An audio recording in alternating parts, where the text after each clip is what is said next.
They say love is blind, but arrogance is fatal. In a high-end cafe in downtown Seattle, a woman named Jessica thought she had it all. She was young, beautiful, and on the arm of Marcus Stratford, the city's most powerful CEO.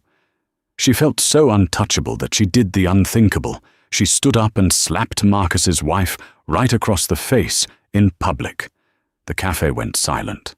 Jessica smirked, thinking she had won, but she didn't notice the grey-haired man sitting 2 tables away, quietly reading a newspaper. She didn't know that she had just committed assault in front of Chief City Judge Arthur Pendleton. And what happened next would destroy 3 lives and save 1. You need to hear this story. The rain in Seattle was relentless that Tuesday, hammering against the floor-to-ceiling windows of the Gilded Bean, an exclusive coffeehouse known for its $18 lattes and clientele that owned half the city's skyline. Linda Stratford sat at a corner table, her posture perfect, her hands folded over a leather portfolio. At 34, Linda possessed a timeless elegance that money couldn't buy, though she had plenty of it. She wore a simple charcoal blazer and a silk scarf, a stark contrast to the flashy, logo-heavy attire of the influencers who frequented the spot. She wasn't here for coffee. She was here to end a marriage that had been dead for 3 years. She checked her watch. Marcus was 20 minutes late. Typical.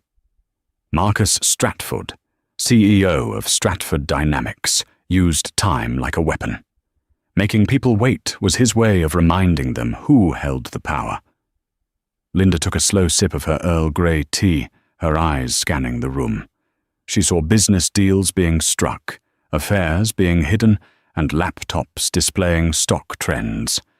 Then, the heavy oak doors swung open.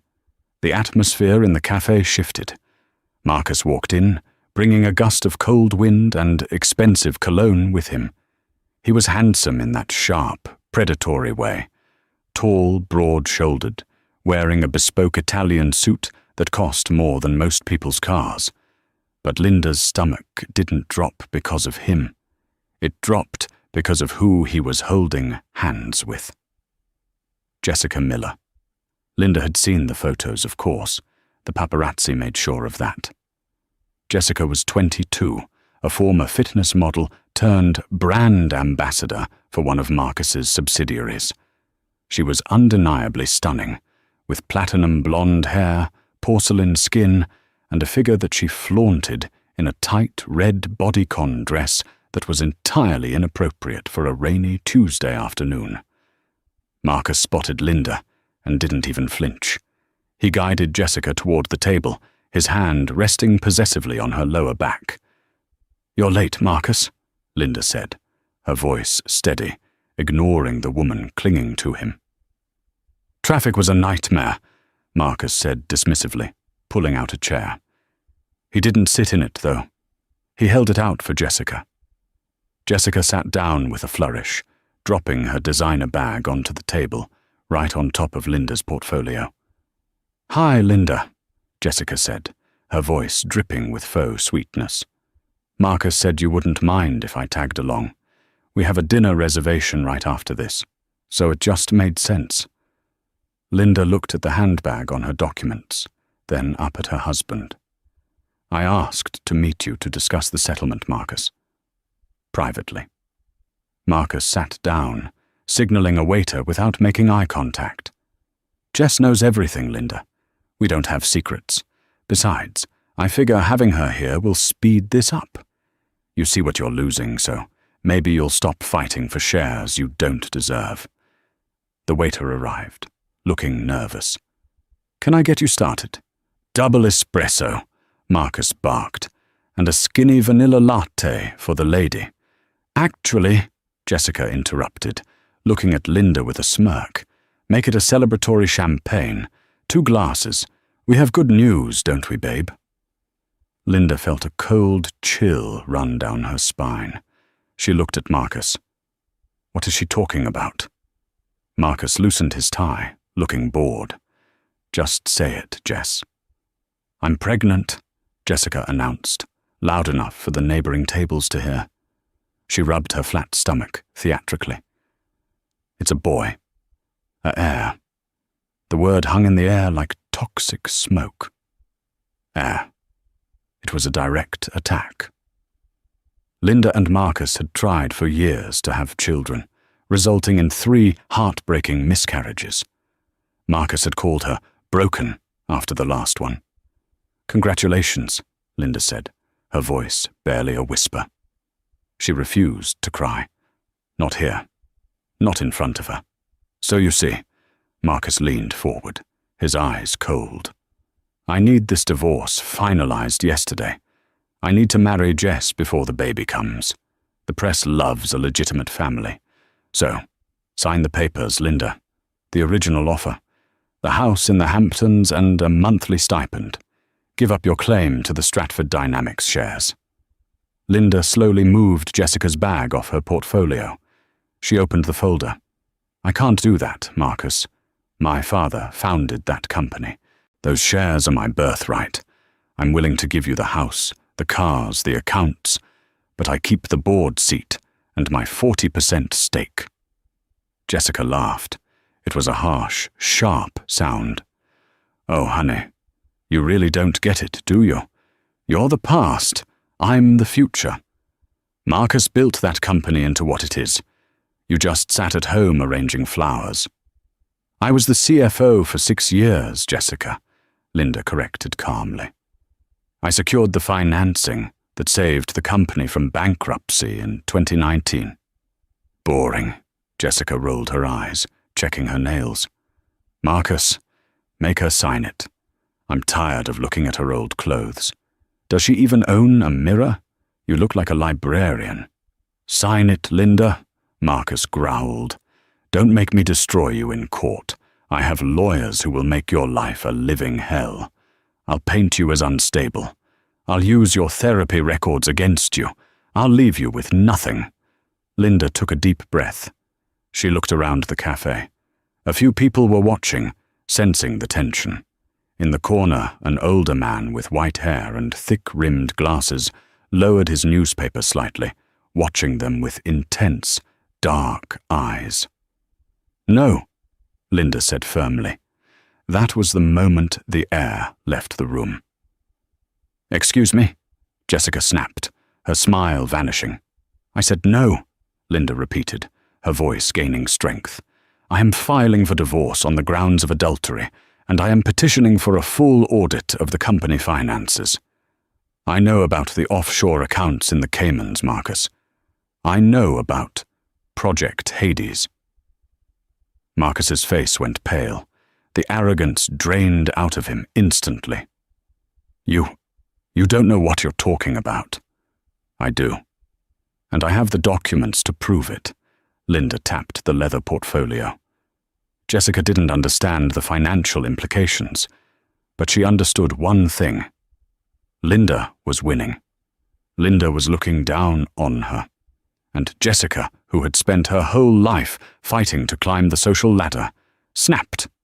She stood up abruptly, her chair screeching against the floor. You shut up! You jealous, barren witch! The cafe went dead silent. The espresso machine stopped hissing. The low murmur of conversations vanished. Sit down, Jessica, Marcus hissed, grabbing her wrist. Not here. No. Jessica yanked her arm away. She loomed over Linda, who remained seated, looking up with a mixture of pity and resolve. You think you're better than me. You're nothing. You're just a placeholder. Marcus hates you. Everyone laughs at you. I pity you, Jessica, Linda said softly. He did it to me. He'll do it to you. That was the trigger.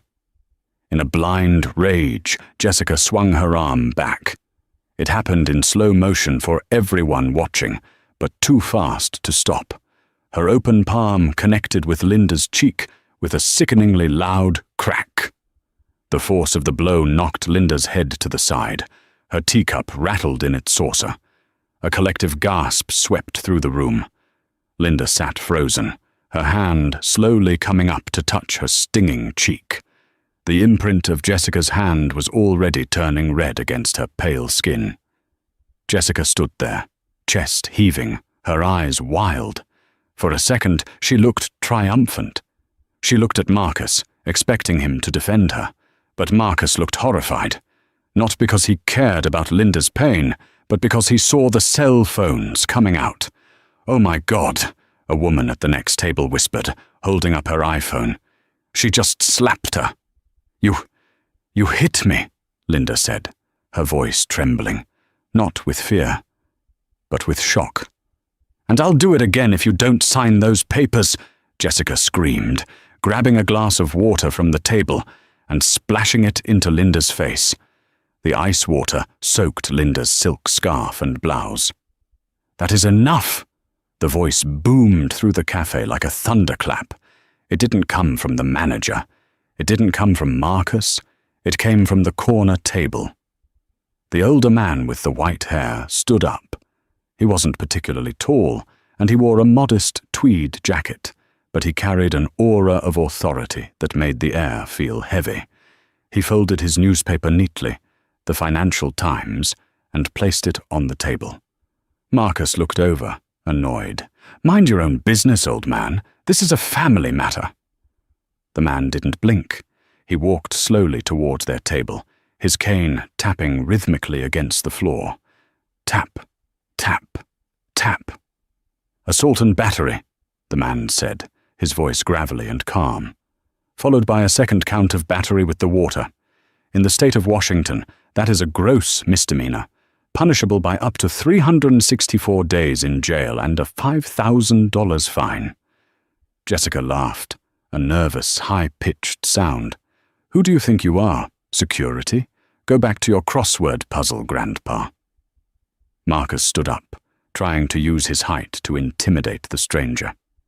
"Listen, I don't know who you are, but you need to walk away. I'm Marcus Stratford. I own this block. If you don't want to be banned from every establishment in this city, you'll sit down." The old man stopped 3 feet from them. He looked at Jessica, then at Marcus, and finally his eyes softened as he looked at Linda, who was wiping water from her eyes. "Are you all right, madam?" he asked Linda gently. I think so," Linda stammered. "Good." The man turned back to Marcus. A small, dry smile played on his lips. "Mr. Stratford, you may own the block, but I own the gavel that decides whether you sleep in a penthouse or a prison cell." He reached into his tweed jacket pocket. Marcus flinched, thinking it was a weapon, but the man simply pulled out a leather wallet and flipped it open. A gold badge caught the overhead lights. "I am Chief City Judge Arthur H. Pendleton," he said, his voice ringing with absolute power. "And I believe your mistress just committed a violent crime in my jurisdiction, and you, Mr. Stratford, just attempted to intimidate a witness." Marcus's face went from red to ghost white. Everyone in the legal world knew the name Pendleton. He was the hanging judge of Seattle, the man who had put away the frantic mob boss of the Rossi family 3 years ago, the man who was known for having zero tolerance for the arrogance of the wealthy. And Jessica just looked confused. "Judge? So what? My boyfriend can buy you." The silence that followed was deafening. Even Marcus looked at Jessica with pure terror. She had just tried to bribe Arthur Pendleton. Judge Pendleton let out a short, dark chuckle. He pulled out his phone. "Officer Davies?" He spoke into the phone without breaking eye contact with Marcus. "This is Judge Pendleton. I'm at the Gilded Bean on 4th. I need a patrol car immediately. I have a 1031 in progress. Assault. And bring the corruption unit. We have an attempted bribery of a judicial official." He hung up and looked at Jessica. "Young lady, I suggest you sit down and remain silent. You have already dug your grave. Stop trying to bury yourself in it." The 10 minutes between Judge Pendleton's phone call and the arrival of the Seattle Police Department were the longest of Marcus Stratford's life. In the business world, Marcus was a shark. He ate competitors for breakfast, but in the silence of the Gilded Bean, stripped of his boardrooms and his assistants, he was paralyzed. He watched as customers held up their phones, recording every second. He knew with a sickening certainty that his stock price was dropping with every frame being captured. Jessica, however, was still operating under a delusion of grandeur. She was reapplying her lipstick. "Marcus, stop sweating," she whispered, loud enough for the judge to hear. "It's a misdemeanor. I'll pay the fine. We'll sue this old geezer for harassment later." Judge Pendleton didn't look up from his phone. He was calmly typing a note. "Ms. Miller, I would save your breath. You're going to need it to explain to the booking officer why you assaulted a woman in public." Two uniformed officers entered the cafe, followed closely by a woman in a trench coat, Detective Sarah Miller, no relation, known in the precinct for her no-nonsense attitude toward domestic disputes. "Judge Pendleton," Detective Miller nodded respectfully, ignoring Marcus entirely. "We got the call. What's the situation?" "Simple assault, Detective. Witnessed by myself and 12 other patrons. The victim is Mrs. Stratford there."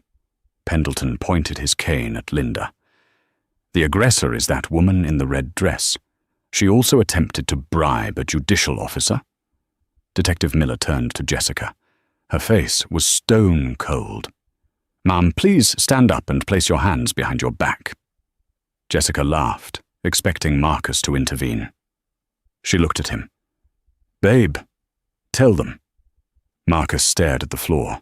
He was calculating. If he defended her now, he was an accomplice.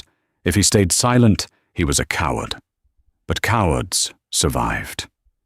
"Do what they say, Jess," Marcus muttered, his voice hollow. "What?" Jessica shrieked. "You're the CEO of Stratford Dynamics. You don't let cops arrest your future wife." "Ma'am, stand up." Now, Detective Miller stepped forward, her hand resting on her belt. Jessica stood up, but she didn't turn around. She grabbed her handbag and swung it at the detective.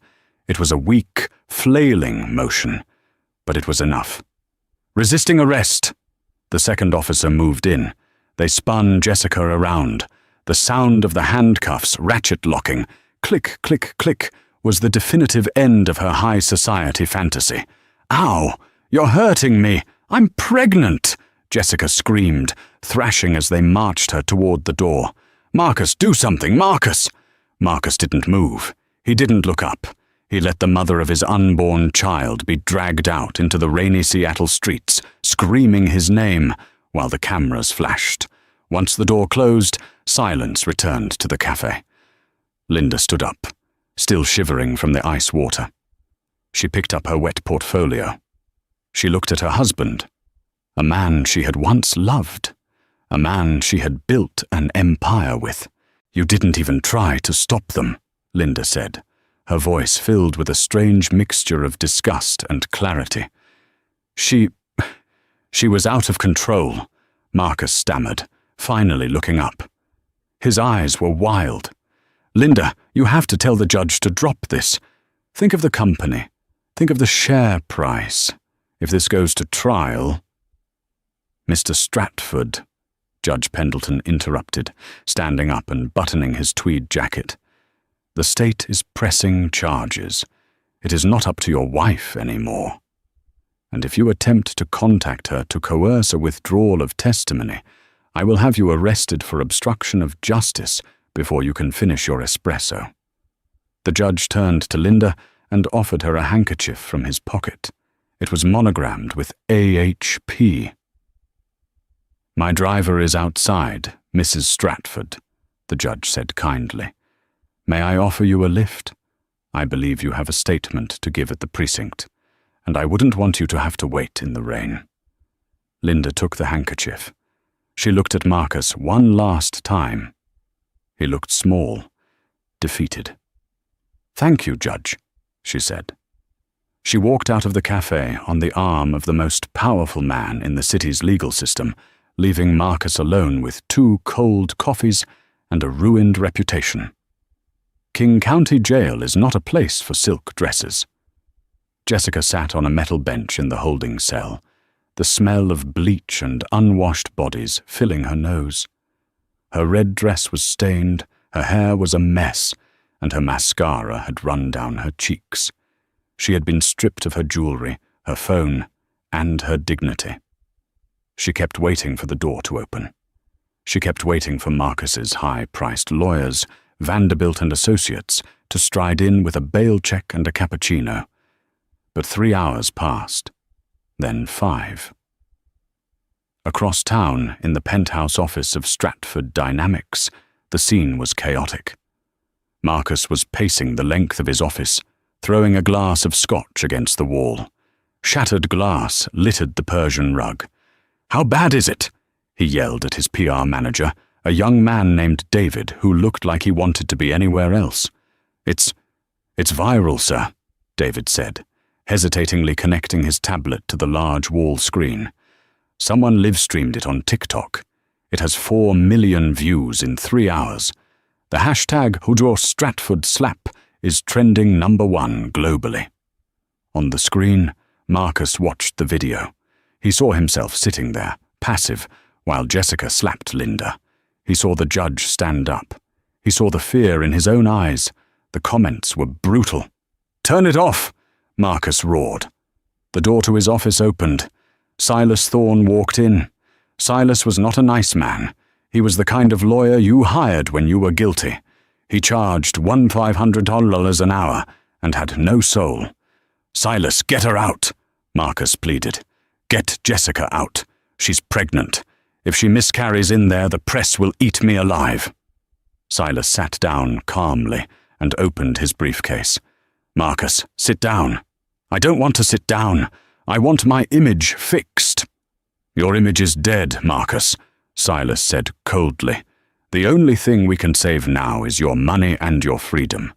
I just got off the phone with the district attorney. They are throwing the book at her. Assault, battery, resisting arrest, and bribery of a public official.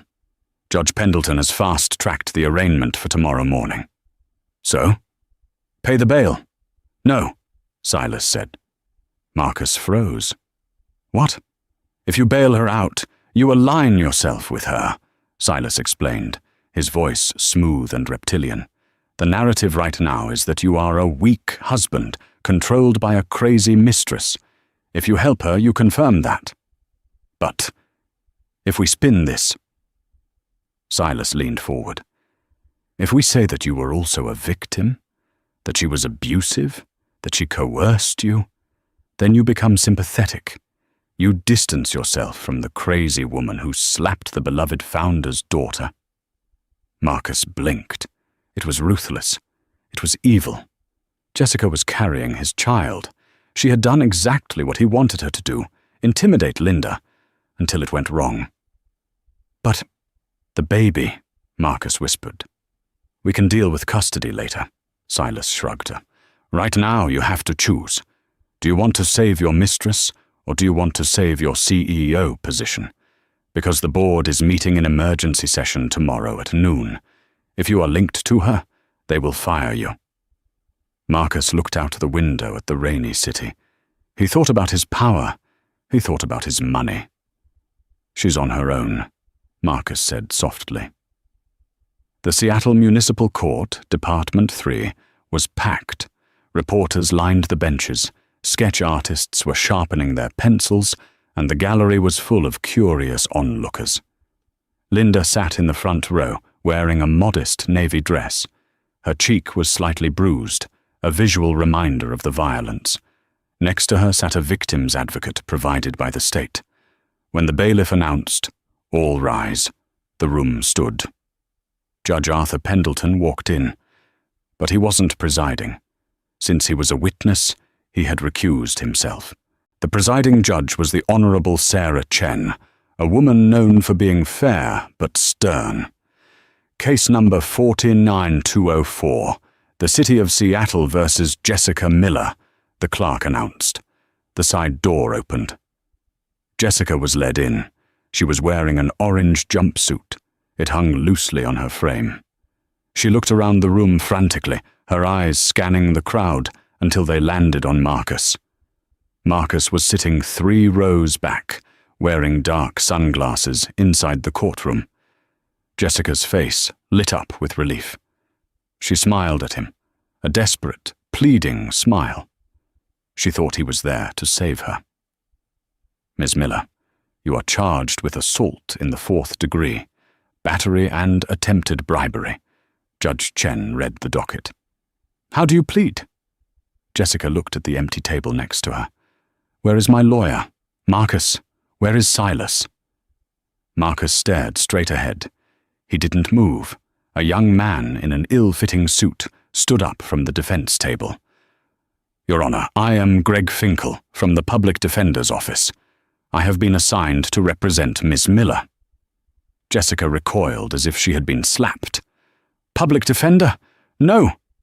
My boyfriend is Marcus Stratford. He has lawyers. Silas Thorne represents us," the courtroom murmured. Judge Chen looked over her glasses at the gallery. "Mr. Thorne, are you present?" Silas Thorne stood up from the back of the room, smoothing his suit. "Your Honor, I am present. However, I am here representing Mr. Marcus Stratford as an interested party. I do not and will not represent Ms. Miller." The color drained from Jessica's face. She grabbed the railing of the defendant's box. "Marcus, what is he saying? Tell them," Silas continued, his voice projecting clearly for the reporters. "Furthermore, my client, Mr. Stratford, would like to request a temporary restraining order against Ms. Miller. He fears for his safety, given her violent outburst yesterday." The gasp in the courtroom was audible. Even Linda looked shocked. She turned to look at Marcus, who was still hiding behind his sunglasses. It was the ultimate betrayal. He wasn't just abandoning her. He was burying her to save himself. Jessica made a sound that wasn't quite human, a strangled sob of pure heartbreak and rage. "You liar! You told me to do it! You told me to make a sign! I'm carrying your son!" "Order!" Judge Chen banged her gavel. "Ms. Miller, silence!" "He's lying!" Jessica screamed, pointing a shaking finger at Marcus. "He has the offshore accounts. He has the Project Hades files. He told me everything. If I go down, Marcus, I am taking you with me."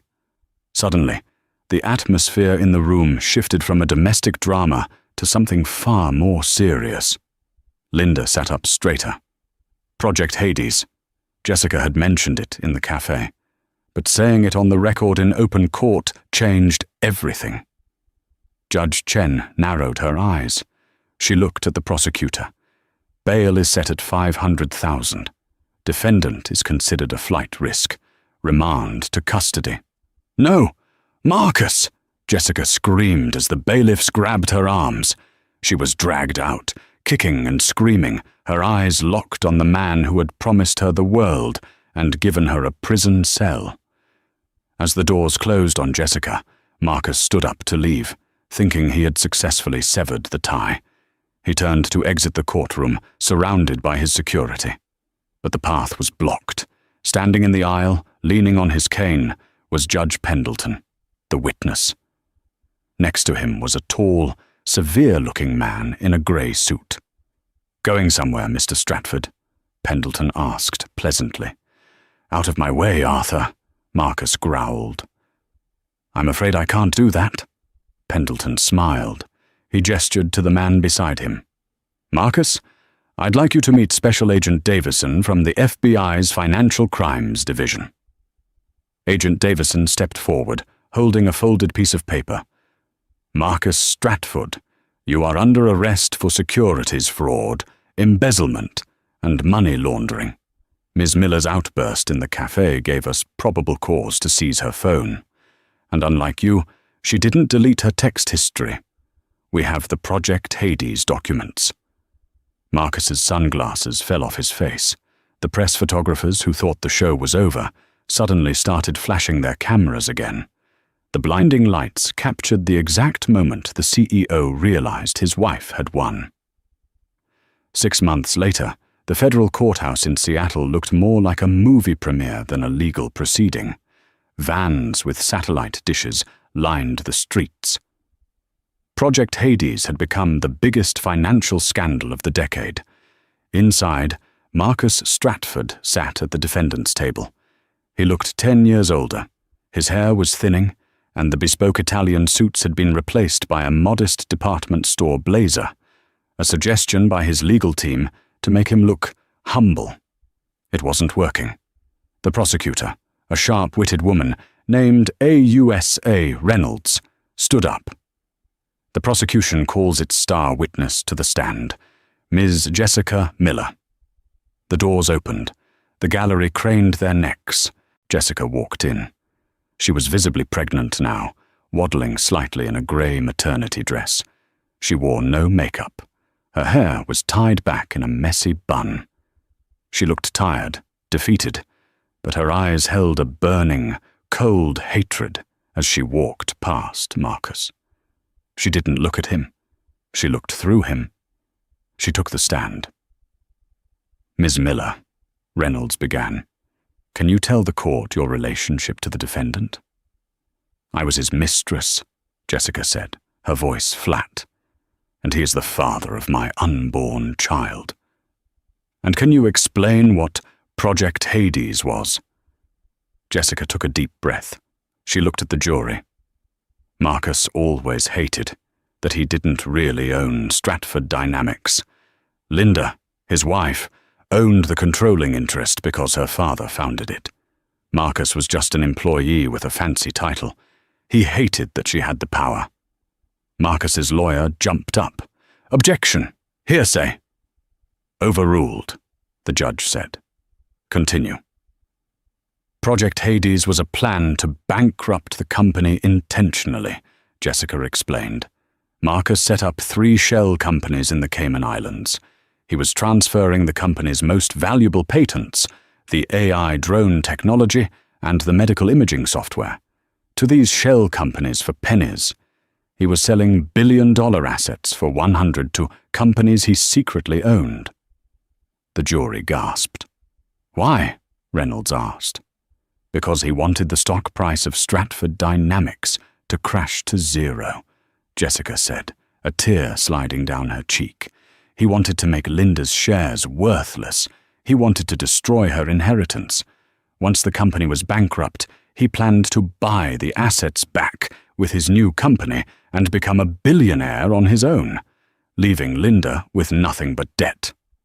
And how do you know this?" "Because he made me the signatory on the Cayman accounts." Jessica pointed a trembling finger at Marcus.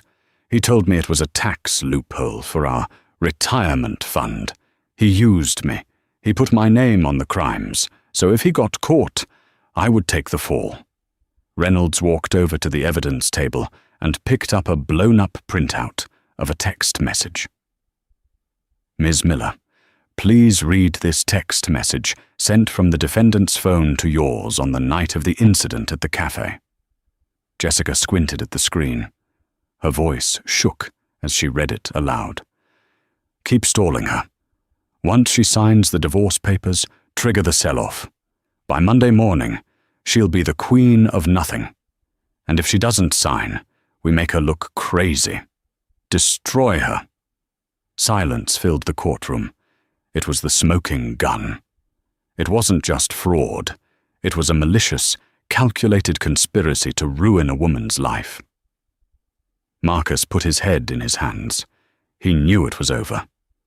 Silas Thorne, his expensive lawyer, was already packing up his briefcase, looking at his watch. Even he knew there was no coming back from that. The cross-examination. The air in the federal courtroom was stale, recycled, and thick with tension. The gallery was packed shoulder to shoulder. Jessica Miller sat in the witness box, clutching her baby bump as if it were a shield. She had just laid out the framework of Project Hades, damning Marcus Stratford with every breath. But Silas Thorne, Marcus's lead defense attorney, a man whose suit cost more than the average American's annual mortgage, was not done. He stood up slowly, buttoning his jacket. He was known as the Butcher for a reason. He didn't just win cases, he eviscerated witnesses. "Miss Miller," Silas began, his voice smooth like oiled velvet, "you claim that Mr. Stratford orchestrated this entire scheme, that you were merely a puppet, a victim of his manipulation. Is that correct?" "Yes," Jessica whispered, her voice trembling. "He told me what to sign. I didn't understand the documents." Silas walked to the projection screen. He clicked a remote. A photograph appeared. It showed Jessica on a yacht in the Mediterranean, wearing diamond earrings that dragged her earlobes down, laughing with a glass of champagne in hand. This photo was taken 3 days after the first shell company, Hades Holdings Limited, was incorporated in the Cayman Islands. "You look quite happy for a victim, Miss Miller." I didn't know then," she stammered. "Didn't know?" Silas scoffed. He clicked the remote again. A magnified email appeared on the screen. "This is an email from your personal account to a luxury real estate agent in Zurich. Dated November 14th. Subject line, retirement plans. In it you write, make sure the villa is secluded. Once the SD stock crashes, we will be bringing a significant amount of liquid cash over." The courtroom erupted in murmurs. Linda, sitting in the front row, remained statue still, though her knuckles were white as she gripped her purse. Silas turned to the jury, his eyes gleaming. "Once the stock crashes." "Those are your words, Miss Miller, not Marcus's. You weren't a puppet. You were a partner. You were the one pushing for the timeline to be accelerated because you wanted that villa in Zurich. You weren't afraid of Marcus Stratford. You were greedy." "No," Jessica sobbed, looking frantically at the jury. "He made me write it. He dictated it." And yet, Silas leaned in over the witness railing, invading her space. "You were the one who slapped Mrs. Stratford in the café. You were the one who initiated violence. Tell me, Ms. Miller, is it possible that you are testifying against Mr. Stratford today, not because you want justice, but because he refused to leave his wife for you? Is this revenge?" "He promised me," Jessica screamed, cracking under the pressure. "He promised me the world. He said Linda was a boring, barren waste of space, and that I was his queen." The silence that followed was absolute. Silas smiled. He had what he wanted. He had painted Jessica as unstable and vindictive. "No further questions, Your Honor." The surprise witness. The prosecution looked shaken. Jessica's credibility was tattered. Marcus sat at the defense table, a smug grin slowly spreading across his face. He thought he had won. He thought Silas had saved him. But AUSA Reynolds stood up, her face grim. The prosecution calls its final witness, Linda Stratford. Marcus's grin vanished. Linda took the stand. She didn't look like the victim anymore. She wore a white suit, sharp and immaculate. She raised her right hand and swore to tell the truth. "Mrs. Stratford," Reynolds asked gently, "when did you first suspect your husband was defrauding the company?" Linda adjusted the microphone. Her voice was clear, ringing like a bell through the silent room. "I didn't suspect. I knew. For 2 years." The jury looked confused. Even Marcus looked shocked. "Explain," Reynolds said. "My father built Stratford Dynamics on transparency," Linda said, looking directly at Marcus. "When I stepped down as CFO to focus on our attempts to start a family, I kept my access codes. I monitored the servers. I saw the data packets being rerouted to the Caymans." "Why didn't you stop him sooner?" "Because I needed the full picture," Linda said. "If I had acted too early, Marcus would have claimed it was a clerical error. He would have fired a few accountants and kept his job. I needed him to complete the transaction. I needed him to sign the transfer of the AI patents. I watched him steal from my family for 24 months, waiting for him to cross the line of no return. She reached into her blazer and pulled out a small encrypted USB drive. This, Linda held it up, is the digital key to the server known as Tartarus. It's the hidden backup server Marcus installed in the basement of our vacation home. He thought it was offline. It wasn't. It recorded every keystroke he made. It recorded him logging into the Cayman accounts. It recorded him searching for non-extradition countries. She turned her gaze to Marcus. It wasn't anger in her eyes. It was pity. You thought I was just a housewife arranging flowers, Marcus. You forgot that I taught you how to read a balance sheet. The blood drained from Marcus's face. Silas Thorne stopped packing his briefcase. He slumped in his chair. The Tartarus drive was the nail in the coffin. Jessica's testimony was hearsay. Linda's drive was hard, mathematical proof. The verdict. The jury deliberated for 3 days. The wait was agonizing. The press camped outside, speculating on the fall of the tech king and his Insta-model Mistress. On the 4th morning, the sky was a bruised purple over Seattle. The courtroom was sealed. "Will the defendant please rise?" Judge Chen commanded. Marcus stood up. His legs were shaking so badly he had to lean on the table. Jessica stood a few feet away, weeping silently. On count 1, conspiracy to commit securities fraud. Guilty. Marcus flinched as if he'd been punched. On count 2, wire fraud. Guilty. On count 3, money laundering. Guilty. The word rang out, again and again. 24 counts, 24 guilties. The judge removed her glasses. She looked at Marcus with profound disdain.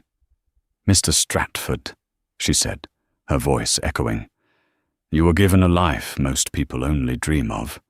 You had wealth, influence, and a partner who supported you.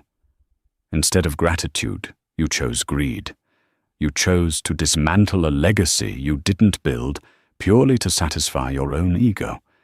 You are not a businessman. You are a vandal." She turned to Jessica. "And you, Ms. Miller. You thought you could bypass the rules of society because you were beautiful. You participated in the destruction of a family and a company.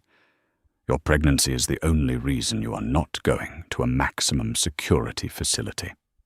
The sentencing. Marcus Stratford, I sentence you to 25 years in federal prison without the possibility of parole for at least 20 years. You are also ordered to pay restitution in the amount of $450 million.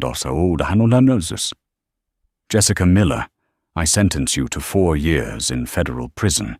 Upon the birth of your child, custody will be transferred to the state, as you have no fit family members to take guardianship. The gavel banged. It sounded like a gunshot. "No!"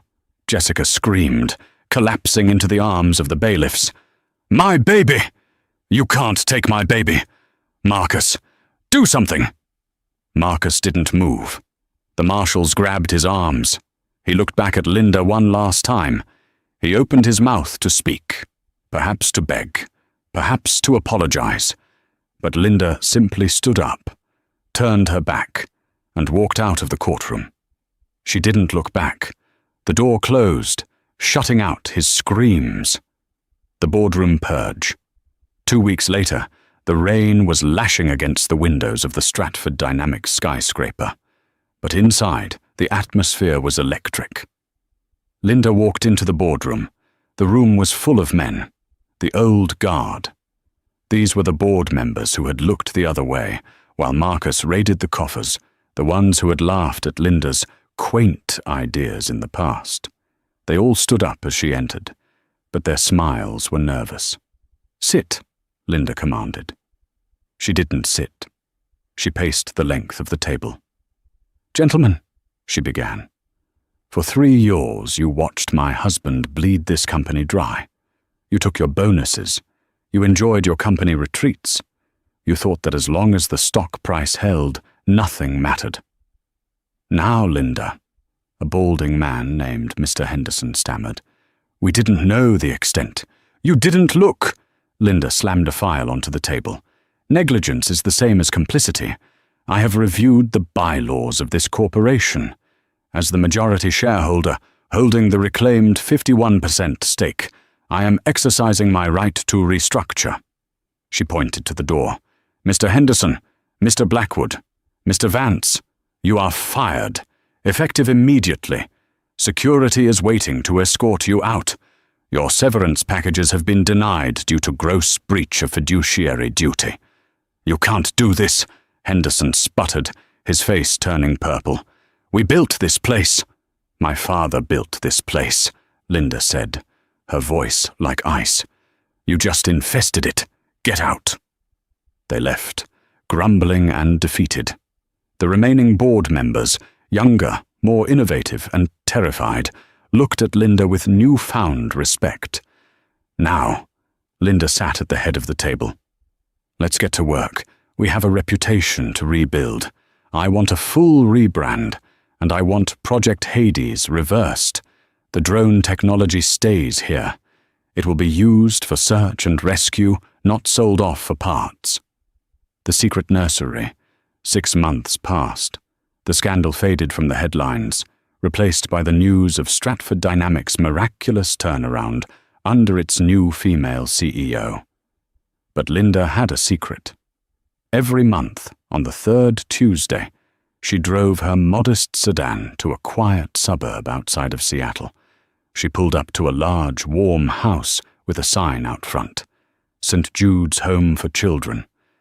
She walked inside, where a nun, Sister Margaret, greeted her. He's in the nursery, Linda. Sister Margaret smiled. Linda walked into the room, painted in soft yellows and blues. In a crib near the window lay a baby boy, 6 months old. He had blonde fuzz for hair, Jessica's hair, but he had the dark, intense eyes of Marcus. His name was Leo. Linda reached down and picked him up. The baby cooed, grabbing her finger with his tiny fist. Technically, Leo was a ward of the state. Jessica was in prison. Marcus was in a Supermax facility in Colorado. The baby had no one. When the state had prepared to send Leo to an overcrowded foster system, Linda had intervened. She couldn't adopt him. The psychological scars were too fresh, and the press would have a field day if the victim raised the mistress's child. It would be too confusing for the boy. But she could ensure he was safe. Linda had set up a blind trust, the Phoenix Trust. It paid for Leo's private care at St. Jude's. It would pay for the best boarding schools. It would pay for his university. He would never know poverty. He looks like him, Linda whispered, rocking the baby. Does it hurt? Sister Margaret asked gently, standing in the doorway. To hold him? Sometimes, Linda admitted. When I look at him, I see the betrayal. I see the woman who slapped me. I see the man who told me I was broken because I couldn't give him this. She kissed the baby's forehead. But then I remember, he's innocent. He didn't ask to be born into this mess. If I leave him to the system, the cycle of hate continues. Marcus was a monster because his father was a monster. I have to break the wheel. She placed the sleeping baby back in the crib. She tucked a small teddy bear next to him. Goodbye, Leo, she whispered. I'll be watching over you. The final encounter. 1 year after the slap. Linda sat at the same corner table in the Gilded Bean. The staff treated her like royalty now, not because she demanded it, but because she had saved the company that employed half the city. The bell above the door chimed. Judge Arthur Pendleton walked in. He was retired now, wearing a fisherman's sweater instead of his tweed jacket. He spotted Linda and smiled, limping over. Mind if I join you, Madam CEO? Please, Arthur. Linda gestured to the chair. I ordered you a scone. Blueberry. The judge sat down, looking delighted. You remembered. I remember everything. Linda smiled. They sat in comfortable silence for a moment, watching the rain streak the windows of Seattle. I visited the prison yesterday, the judge said quietly. I had to sign some final paperwork for the state regarding the trial records. Linda stiffened slightly. How is he? Marcus. He's diminished, the judge said, buttering his scone. He spends his days in the law library, trying to find a loophole for an appeal. He still thinks he's the smartest man in the room. He doesn't realize the room has locked him out. And her? Linda asked. Jessica, she's having a harder time. Reality is a harsh teacher. But she's taking GED classes. Maybe there is hope for her yet. The judge looked at Linda. His dark, intelligent eyes seemed to pierce right through her. You know, Linda, in 40 years on the bench, I saw thousands of cases. People fighting over money, over pride, over petty insults. Most people let the anger eat them alive. They win the lawsuit, but they lose their souls. He took a sip of coffee. But you did something rare. You didn't just win. You transcended. You didn't let them turn you into a bitter woman. You kept your grace. Linda looked at the reflection in the window. She saw a woman who had been slapped, humiliated, and cheated on. But she also saw a woman who was strong. I realized something, Arthur, she said softly. The best revenge isn't destroying your enemy. It's living so well and so kindly that their existence becomes irrelevant. The judge raised his coffee cup in a toast. To living well, he said. To justice, Linda replied, clinking her cup against his. Outside, the rain finally stopped. The clouds parted, and a ray of brilliant sunlight hit the pavement, illuminating the busy street. Linda gathered her things, put on her coat, and walked out of the cafe. She had a board meeting to lead. She had a company to run. And she had a future that was entirely, wonderfully, her own. As we close the file on the Stratford case, we are left with a chilling reminder of how quickly a life can unravel. It is terrifying to think that an entire empire, billions of dollars, decades of legacy, and 3 human lives was dismantled in the span of 30 seconds inside a coffee shop. Marcus Stratford and Jessica Miller walked into the Gilded Bean that rainy Tuesday, believing they were the gods of Seattle. They were armed with youth, beauty, and the arrogance of untouchable wealth. They believed that the rules of decency didn't apply to them, that they could humiliate a woman like Linda in public and simply walk away because they had the money to clean up the mess. They looked at the gray-haired man in the corner and saw a nobody. They didn't realize they were staring into the eyes of their own reckoning. It serves as a brutal lesson in humility. Marcus spent his life building a fortress of lies, hiding assets in the Caymans and treating people like disposable chess pieces. He thought he was playing 4D chess, but he failed to see the board right in front of him. He underestimated the 2 things that eventually destroyed him: the integrity of the law represented by Judge Pendleton and the quiet, resilient intelligence of the wife he deemed boring. Linda's journey is perhaps the most powerful part of this story. In a world that loves loud revenge, screaming matches, drink throwing, and social media wars, Linda chose the path of silence. She didn't fight back in the cafe. She didn't scream at the press. She waited. She gathered her evidence. She let her enemies make the mistakes, while she held the keys to the kingdom. Her victory wasn't just about getting the money or the company back. It was about reclaiming her dignity.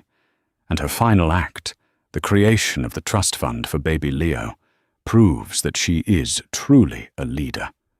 It would have been so easy for her to hate that child. That baby is the living proof of her husband's betrayal and his mistress's ambition. But Linda realized that hate is a poison that you drink yourself, hoping the other person dies. By choosing to protect the innocent child, she broke the cycle of toxicity that Marcus had started. She proved that you can be strong without being cruel. Marcus Stratford sits in a cell today, not because he was unlucky, but because he was proud. He sits there knowing that his son is being raised on his ex-wife's charity, a final, stinging irony that likely hurts more than the prison bars. Now, I want to turn this over to you, the listeners. This story raises so many difficult questions about justice, forgiveness, and karma. I want to know what you would have done in Linda's shoes. Be honest. If the person who destroyed your marriage and slapped you in public had a child who ended up in the foster system, would you have stepped in to help? Or would you have walked away and said, "Not my problem"? Is Linda a saint, or is she too forgiving? If this story kept you on the edge of your seat, and you want to see more real-life inspired dramas about the secrets of the rich and powerful, please destroy that like button. It really helps the YouTube algorithm show this video to more people. Don't forget to subscribe and hit that notification bell. We have a new story dropping next week involving a lottery winner, a greedy stepmother, and a DNA test that changed everything. You do not want to miss it. Thank you so much for watching. Stay safe. Treat people with kindness, because you never know who is watching from the corner table. And I'll see you in the next video.